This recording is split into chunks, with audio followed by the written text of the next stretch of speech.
किसी के आगे हाथ ना फैलाने वालों की मदद करना नेकी का काम है। यूटिलिटी स्टोर्स की बदतरीन करप्शन की कहानियां ज़बान ज़द-ए-आम थीं, जिसका जदीद निज़ाम ने खात्मा कर दिया। वज़ीर आज़म का national telecommunication corporation headquarters का दौरा, रमज़ान पैकेज के मॉनिटरिंग के निज़ाम का जायजा लिया गया।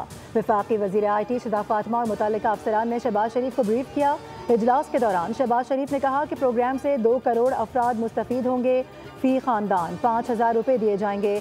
20 अरब की लागत से तैयार इस प्रोग्राम ने करप्शन का खात्मा कर दिया।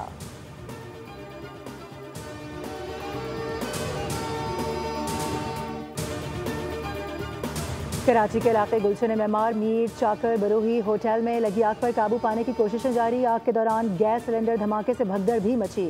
तीसरे दर्जे की आग से करीब की छोटी बड़ी दुकानें भी लपेट में आ गईं। 8 फायर टेंडर्स आग बुझाने में मसरूफ। फायर ब्रिगेड और रेस्क्यू 1122 ने वाटर कॉरपोरेशन से मदद तलब कर ली। सफूरा हाइड्रेंट पर इमरजेंसी नाफिज।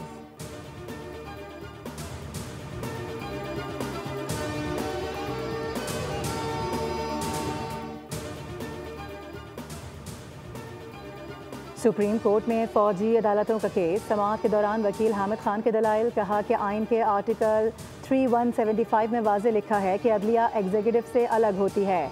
जस्टिस जमाल खान मंदुखेल ने इस्तफसार किया, आप ये बताएं कि अदलिया को एग्जीक्यूटिव से अलग किसने करना था? क्या अदलिया एग्जीक्यूटिव से खुद ब खुद अलग तस्वुर होगी? इसकी डिक्लेरेशन अदलिया देगी या फिर पार्लियामान? वकील हामिद खान बोले कि आइन के अल्फाज वाजे हैं, पार्लियामान के डिक्लेरेशन की ज़रूरत नहीं है। फौजी अदालतें सिर्फ फौज के अरकान के लिए कायम रह सकती हैं। जस्टिस मजहर ने कहा तो इसका मतलब है आर्टिकल वाजे नहीं।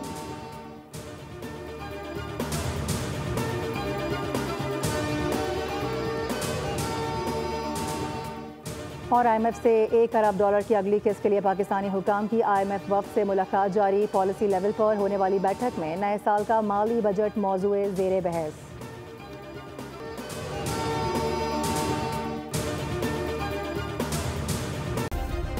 सब्सक्राइब करें और बेल दबाएं ताकि कोई खबर रह न जाए।